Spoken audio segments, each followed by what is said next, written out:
A short while ago, I had this really weird issue with my car. I had a vibration whenever I hit speeds anything above 40, 50 miles per hour. Uh, I was almost certain I had a bent rim, or there was something wrong with the steering, or some other drivetrain issue. So I started troubleshooting and looking around. But luckily my mechanic took a look at my wheels, and he told me, what's the cause of this?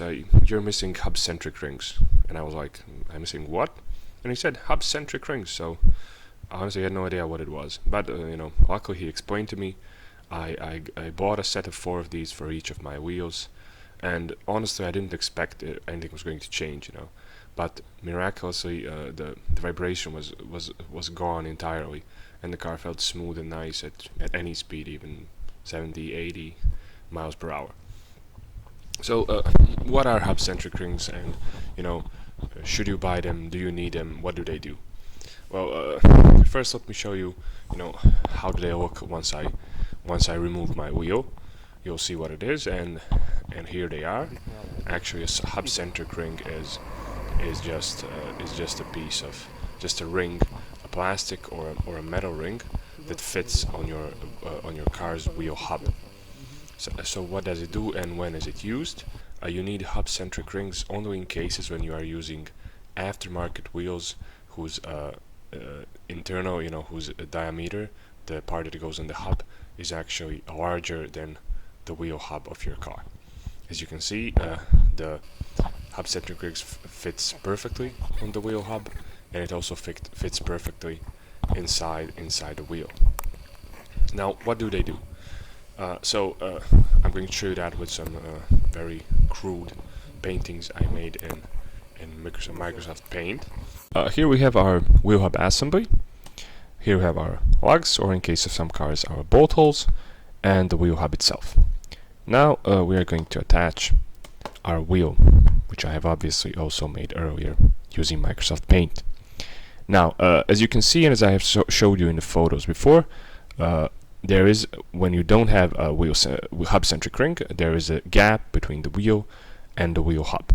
Now, once you attach the wheel and once you lower the car to the ground, this is what's going to happen basically. Why is this happening?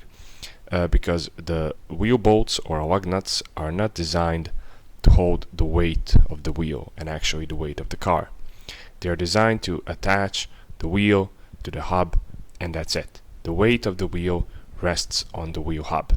Now, when there is a gap between the wheel and the wheel hub, the weight, the weight resting, the weight transfer can't happen, and the wheel is going to move.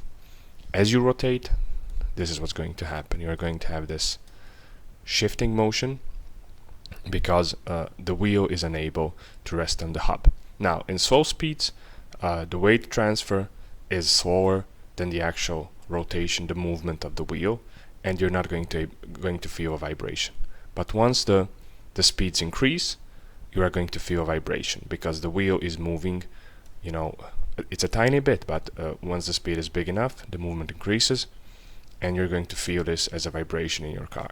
And depending on how big the gap is or how heavy the wheels are, the vibration can be greater or smaller. Now, as you have seen, the hub-centric ring is going to fill the gap and is going to enable the wheel to actually indirectly rest on the hub, and is going to prevent the wheel from moving.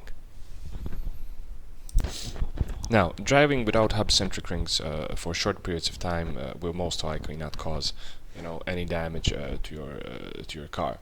But driving without hub-centric rings and using aftermarket rims that have the hub bores larger than your wheel hubs has definitely proven to be able to cause some very serious damage to the point of the wheel falling off.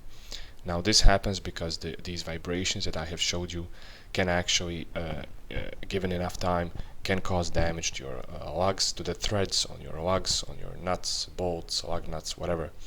And in time, the bolts or in the lug nuts can actually, screw themselves loose, unscrew themselves from your wheel, and the wheel can actually fall off.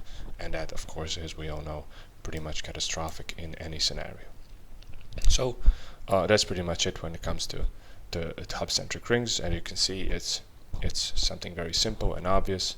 and I definitely recommend you get a set of those for your wheels in case their hub bores are bigger than your wheel hubs. It has definitely helped me solve a very irritating problem on my car, and I'm glad I'm able to share that with everyone. So don't forget to subscribe, comment, like, and share. Thanks for watching.